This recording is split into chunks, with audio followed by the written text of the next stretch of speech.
4-ാം അധ്യായം 1 മുതൽ 61 വരെയുള്ള വാക്യങ്ങൾ. ഗോർജിയാസിന്റെ മേൽ വിജയം. യഹൂദരുടെ പാളയത്തിൽ മിന്നലാക്രമണം നടന്നതിന് ജോർജിയാസ് 5000 ഭടന്മാരെയും മികച്ച 1000 കുതിരപ്പടകളെയും കൂട്ടി രാത്രി പുറപ്പെട്ടു.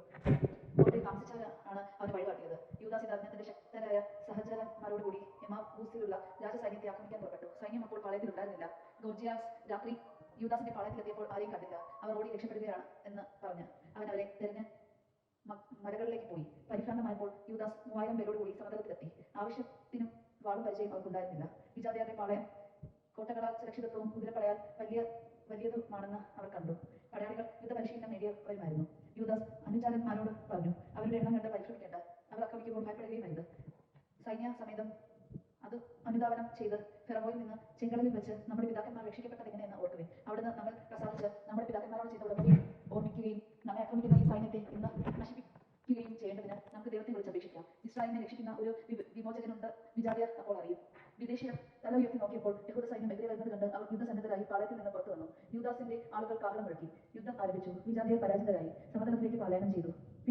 പിൻനിരയിൽ ഉണ്ടായിരുന്നവരെ വാളിനിരയാക്കിക്കൊണ്ട് യൂദാ സൈന്യം ശത്രുക്കളെ ഗസാറ, ഇദുമയ സമതലം, അസോത്തൂസ്, യമ്മീനിയ എന്നീ ഇടങ്ങൾക്ക് വരെ പിന്തുടർന്ന് 3000-ഓളം പേരെ വധിച്ചു. അനന്തരം യൂദാസും പടയാളികളും മടങ്ങിപ്പോന്നു. യൂദാസ് ജനത്തോട് പറഞ്ഞു, നിങ്ങൾക്കുള്ള വസ്തുക്കൾ മോഹിക്കരുത്. നമുക്ക് ഇനിയും യുദ്ധം ചെയ്യാനുണ്ട്. ഗോർജിയാസും സൈന്യവും മലകളിൽ അടുത്തു തന്നെ ഉണ്ട്. ഇപ്പോൾ ശത്രുക്കളെ ചെറുത്ത് തോൽപ്പിക്കുവിൻ. പിന്നീട് കൊള്ള മുതൽ യാഥേഷ്ടം കൈക്കലാക്കാം. യൂദാസ് ഇത് പറഞ്ഞു തീരുന്നതിന് മുൻപ് തന്നെ മലകളിൽ നിന്ന് ഒരു പടനീക്കം കാണാറായി. തങ്ങളുടെ സൈന്യത്തെ യഹൂദർ തീർന്നും പാളയത്തിന് തീ വെച്ചൊന്നും അവർ മനസ്സിലാക്കി.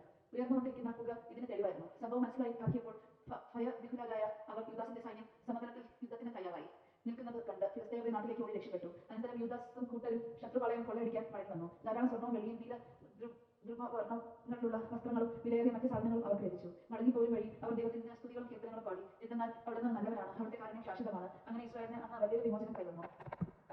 ലിസിയാസിന്റെ ആക്രമണം. വിദേശികളിൽ രക്ഷപ്പെട്ടവർ ലിസിയാസിന്റെ അടുക്കൽ ചെന്ന് സംഭവിച്ചതെല്ലാം അറിയിച്ചു. അവർ പരിഭ്രാന്തരും ധൈര്യനുമായി. കാരണം താൻ ഉദ്ദേശിച്ചതുപോലെ ഇസ്രായേലിനെ തോൽപ്പിക്കുന്നതിനോ രാജാവ് തന്നോട് കൽപ്പിച്ച പ്രകാരം കാര്യങ്ങൾ നടത്തുന്നതിനോ അവന് സാധിച്ചില്ല. എന്നാൽ അടുത്ത വർഷം യഹൂദരെ കീഴ്പ്പെടുത്താൻ 60000 വീര യോദ്ധാക്കളെയും 5000 കുതിരപ്പടകളെയും അവൻ സജ്ജമാക്കി. അവർ ഇദുമയയിലെ ബത്സൂറിൽ എത്തി പാളയമടിച്ചു. യൂദാസ് 10000 പേരോടുകൂടി അവരെ നേരിട്ടു. ശത്രു സൈന്യം ശക്തമാണെന്ന് കണ്ട് അവൻ പ്രാർത്ഥിച്ചു, ഇസ്രായേലിന്റെ രക്ഷക അങ്ങ് വാഴ്ത്തപ്പെട്ടവനാകുന്നു. അങ്ങയുടെ ദാസനായ ദാവീദിന്റെ കരത്താൽ ശക്തനായ പോരാളികളെ ആക്രമണം തകർക്കുകയും സാമൂലിന്റെ പുത്രനായ ജോനാഥന്റെയും അവന്റെ ആയുധവാഹകന്റെയും കരങ്ങളിൽ അങ്ങ് ഫിലിസ്ത്യരുടെ പാളയം ഏൽപ്പിച്ചു കൊടുക്കുകയും ചെയ്തല്ലോ. അതുപോലെ അങ്ങയുടെ ജനമായ ഇസ്രായേലിന്റെ കൈകളെ ഈ സൈന്യത്തെ ഏൽപ്പിച്ചു തരണമേ. അവർ തങ്ങളുടെ പാളയത്തെയും കുതിരകളെയും കുറിച്ച് ലജ്ജിതരാകട്ടെ. ഭീരുത്വം കൊണ്ട് അവരെ നിറയ്ക്കണമേ. അവരുടെ ആത്മധൈര്യത്തെ കെടുത്തിക്കളയണമേ.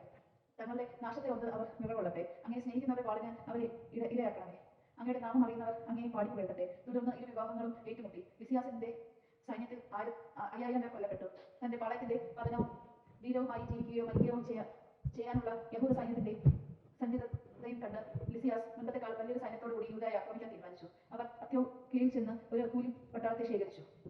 ദേവാലയം വിശദീകരണം. യൂദാസും സഹോദരന്മാരും പറഞ്ഞു, ഇത് നമ്മുടെ ശത്രുക്കൾ തോൽപ്പിക്കപ്പെട്ടിരിക്കുന്നു. നമുക്ക് പോയി വിശുദ്ധ സ്ഥലം വിശദീകരിച്ച് പ്രതിഷ്ഠിക്കാം. സൈന്യത്തെ മുഴുവൻ വിളിച്ചുകൂട്ടി അവർ സിയോൻ മലയിൽ കയറി ചെന്നു. അവിടെ പരിത്യക്തമായ വിശുദ്ധ മന്ദിരവും അശുദ്ധമാക്കപ്പെട്ട ബലിപീഠവും അഗ്നിക്കിരയായ വാതിലുകളും അവർ കണ്ടു. മലകളിലോ കാടുകളിലോ എന്ന പോലെ അങ്കണങ്ങളിൽ കുറ്റിച്ചെടികൾ വളർന്നു നിന്നിരുന്നു. പുരോഹിതന്മാരുടെ മുറികൾ തകർന്നു കിടക്കുന്നു. അവർ വസ്ത്രം കീറി ഉച്ചത്തിൽ വിലപിക്കുകയും ചാരം മൂഷുകയും ചെയ്തു. അവർ കമിഴ്ന്നു വീണ് സൂചക കാഹളവും മുഴക്കുകയും ദൈവത്തെ വിളിച്ചപേക്ഷിക്കുകയും ചെയ്തു. അനന്തരം താൻ വിശുദ്ധ സ്ഥലം വിശദീകരിക്കുന്നവരെ കോട്ടയിലുള്ളവർക്കെതിരെ യുദ്ധം ചെയ്യാൻ യൂദാസ് കുറെ പേരെ നിയോഗിച്ചു. നിഷ്കളങ്കരും നിയമത്തോട് കൂറുമുള്ളവരുമായ പുരോഹിതന്മാരെ അവർ തിരഞ്ഞെടുത്തു. അവൻ വിശുദ്ധ സ്ഥലം വിശദീകരിക്കുകയും അശുദ്ധമാക്കപ്പെട്ട കല്ലുകൾ ശുദ്ധമല്ലാത്ത ഒരു സ്ഥലത്ത് മാറ്റിവെക്കുകയും ചെയ്തു. അശുദ്ധമാക്കപ്പെട്ട ദഹന ബലിപീഠം എന്ത് ചെയ്യണമെന്ന് അവർ ആലോചിച്ചു. വിജാതിയർ അശുദ്ധമാക്കിയ ബലിപീഠം തങ്ങൾക്ക് ആക്ഷേപകരമായി തീരാതിരിക്കേണ്ടതിന് അത് നശിപ്പിച്ച് കളയുക തന്നെയാണ് വേണ്ടത് അവർ തീരുമാനിച്ചു. അതനുസരിച്ച് അവർ അത് തുടയ്ക്കുകയും അതിന്റെ കല്ലുകൾ എന്ത് ചെയ്യണമെന്ന് ഒരു പ്രവാചകൻ വന്ന് നിർദ്ദേശിക്കുന്നതുവരെ അവർ ദേവാലയം സ്ഥിതി ചെയ്യുന്ന കുന്നിൽ തന്നെ സൗകര്യപ്രദമായ ഒരു സ്ഥലത്ത് സൂക്ഷിക്കുകയും ചെയ്തു.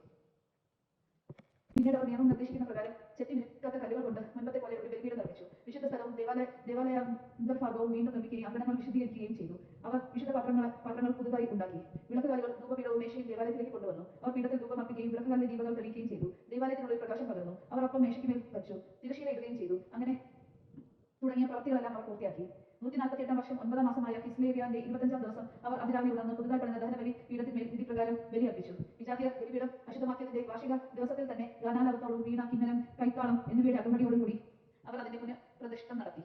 തങ്ങൾക്ക് വിജയം നേടിത്തന്ന ദൈവത്തെ ജനങ്ങളെല്ലാവരും സാഷ്ടാംഗം വീണ് ആരാധിക്കുകയും സ്തുതിക്കുകയും ചെയ്തു. 8 ദിവസത്തേക്ക് അവർ ബലിപീഠത്തിൽ പ്രതിഷ്ഠ ആഘോഷിച്ചു. ആഹ്ലാദപൂർവ്വം ദഹനബലികൾ അർപ്പിച്ചു. മോചനത്തിന്റെയും സ്തുതിയുടേതുമായ ഒരു ബലിയും അവർ അർപ്പിച്ചു. ദേവാലയത്തിന്റെ മുൻവശം